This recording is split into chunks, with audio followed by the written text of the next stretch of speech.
نحمدہ و نصلی علی رسول الکریم اما بعد اعوذ باللہ من الشیطان الرجیم بسم اللہ الرحمن الرحیم من کان یرید حرث الآخرۃ نزد له فی حرثہ ومن کان یرید حرث الدنیا نؤتہ منها وما له فی الآخرۃ من نصیب ام لهم شرکاء شرعوا لهم من الدین ما لم یأذن به اللہ ولولا کلمۃ الفصل لقضی بینہم وإن الظالمین لهم عذاب ألیم تری الظالمین مشفقین مما کسبوا وهو واقع بهم والذین آمنوا وعملوا الصالحات فی روضات الجنات لهم ما یشاءون عند ربهم ذالک هو الفضل الکبیر۔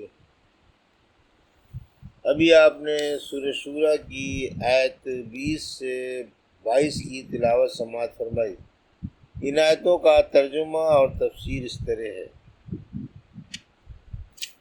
من کانا یرید حرث الآخرۃ نزد له فی حرثہ ومن کانا یرید حرث الدنیا نؤتہ منها وما له فی الآخرۃ من نصیب۔ آیت 20: ام لهم شرکاء شرعوا لهم من الدین ما لم یأذن به اللہ ولولا کلمۃ الفصل لقضی بینہم وإن الظالمین لهم عذاب ألیم۔ آیت 21: تری الظالمین مشفقین مما کسبوا وهو واقع بهم والذین آمنوا وعملوا الصالحات فی روضات الجنات لهم ما یشاءون عند ربهم ذالک هو الفضل الکبیر۔ آیت 22۔ ترجمہ: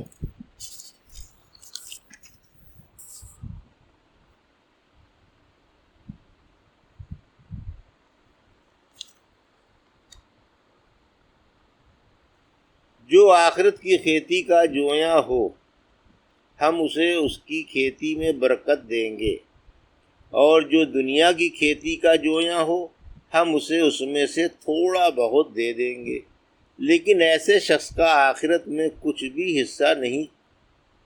کیا ان مشرکوں نے ایسے شریک بنا لیے ہیں جنہوں نے ان کے لیے دینی احکام مقرر کر رکھے ہیں جن کی اجازت اللہ نے نہیں دی؟ اگر فیصلے کے دن کی بات طے نہ ہوئی ہوتی تو ان کا فیصلہ کبھی کا ہو چکا ہوتا۔ یاد رکھو، ظالموں ہی کے واسطے بڑے درد والا عذاب ہے۔ آپ دیکھیں گے کہ اس دن یہ ظالم اپنے کرتوتوں سے جو واقعی ان پر ڈالے جانے والے ہیں ڈر رہے ہوں گے، حالانکہ وہ ان پر پڑھ کر ہی رہیں گے، اور ایمان والے اور نیک اعمال والے جنتوں کے باغوں میں ہوں گے۔ یہ جو چاہیں گے اپنے مربی کے پاس حاضر پائیں گے، یہی ہے بڑا بھاری انعام۔ یہ تھا ترجمہ سورہ شورى کی آیت 20 سے 22 کا تفسیر۔ آیت 20: امیدوار دنیا کو دنیا اور جویا آخرت کو آخرت ملتی ہے۔ یعنی جو شخص آخرت کا متلاشی ہے اور نیک عملوں کی رغبت کرتا ہے، ہم خود اس کی اعانت و حوصلہ افزائی فرماتے ہیں اور اسے توفیق و طاقت دے کر اس کی شوق کی کھیتی میں برکت و ترقی عطا فرماتے ہیں۔ کوئی نیکی 10 گنی، کوئی اس سے بھی زیادہ، اور کوئی 700 تک، بلکہ کوئی اس سے بھی زیادہ بڑھا دی جاتی ہے۔ بہرحال جس دل کو آخرت کی لگن ہوتی ہے اسے اللہ کی طرف سے اچھے اچھے عملوں کی توفیق ملتی ہے۔ البتہ جس کی شوق کی چیز دنیا ہی ہوتی ہے اور وہ آخرت سے بے پرواہ ہوتا ہے، وہ دنیا اور دین دونوں سے محروم کر دیا جاتا ہے، کیونکہ دنیا کا ملنا تو اللہ کی مرضی پر ہے۔ بہت سے بیچارے ایسے بھی ہیں جو خون پسینہ ایک کر دیتے ہیں، مگر پھر بھی انہیں دنیا بقدر خواہش نہیں ملتی، اور بری نیت کی وجہ سے آخرت بھی برباد کر دیتے ہیں۔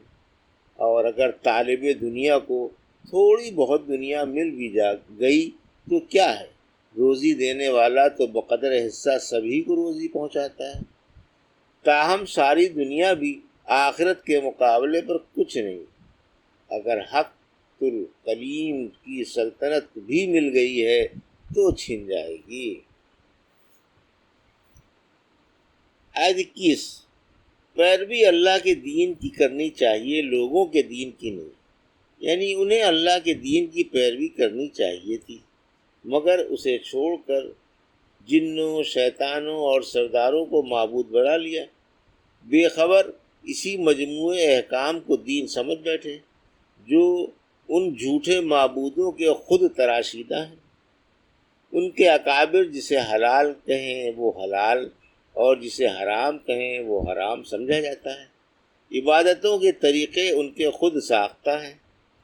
اسی طرح مال کے احکام ایجاد کردہ ہیں جنہیں یہ اللہ کا دین سمجھ بیٹھے ہیں، جیسا کہ عہد جاہلیت میں جاہلوں نے بعض جانوروں کو حرام سمجھ لیا تھا، جیسے دیوتاؤں کے نام پر کان چیر کر یا داغ دے کر جانور چھوڑ دیتے تھے اور حرام سمجھتے تھے۔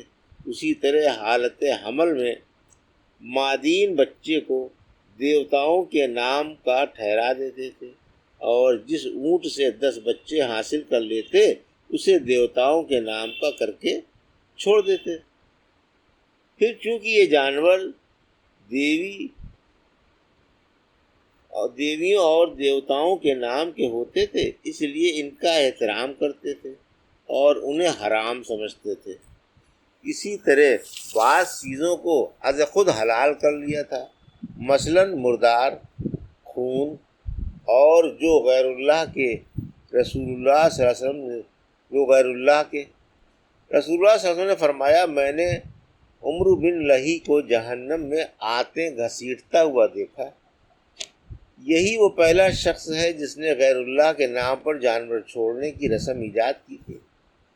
یہ ایک خزائی بادشاہ تھا اور بہت سی شرکیہ رسموں کا جو عہد جاہلیت میں پائی جاتی تھی موجد تھا۔ اسی نے قریش کو بت پرستی کی ترغیب دی تھی۔ آخر یہ رفتہ رفتہ بت پرست بن گئے۔ پھر فرمایا، اگر قیامت تک کی ڈھیل کا فیصلہ طے نہ کیا جا چکا ہوتا تو آج ہی ان بت پرستوں پر میرا عذاب مسلط ہو جاتا اور یہ سب برباد ہو چکے ہوتے۔ اب عذاب قیامت پر موقوف ہے۔ اس دن ان بدبختوں پر جہنم کے ہولناک روح فرسا اور درد بھرے عذاب ہوں گے۔ آیت 22، مشرکوں کی میدان محشر میں گھبراہٹ۔ تم دیکھو گے میدان محشر میں یہ لوگ اپنے کرتوتوں کو یاد کر کے اللہ کے خوف سے کانپ رہے ہوں گے، چہرے فخ ہوں گے اور ہوائیاں اڑ رہی ہوں گی، لیکن اللہ کے عذاب سے کوئی چیز انہیں نہ بچائے گی اور انہیں اپنے کرتوتوں کا مزہ ضرور چکھایا جائے گا۔ برخلاف ان کے نیک و صالح مومن عیش و آرام سے خوش و خرم بہشتوں پر کے پربہار باغوں میں موج اڑا رہے ہوں گے۔ مقابلہ کرو بے ایمانوں کی ذلت، دہشت اور بے قراری کا، اور ایمانداروں کی عزت، جمعیت، قلبہ اور سکون و اطمینان کا۔ وہ وضع وضع کی تکالیف و مصائب کا شکار اور یہ طرح طرح کی لذتوں اور راحتوں میں سرشار۔ وہ بھوکے، پیاسے اور سرگرداں اور یہ بہترین لذیذ غذاؤں سے سیر و شادمان۔ وہ ننگے پیر اور ننگے بدن اور ان کے بہترین ریشمی پوشاک زیب تن۔ وہ ٹھوکریں کھاتے ہوئے حیران و پریشان، اور ان کے لیے ناز و نعمت کے طرح طرح کے سامان۔ ان کا نہ کوئی مونس نہ دلسوز، اور یہ عالیشان تختوں پر رونق افروز۔ وہ جہنم کے خوفناک شعلوں کا شکار، اور ان کی آرام گاہ دار السلام و دار القرار، اور ان کے لیے جہنم آتش بار اور یہ فردوس ہمکنار۔ اے اللہ ہمیں بھی فردوس کی بہار نصیب فرما، آمین۔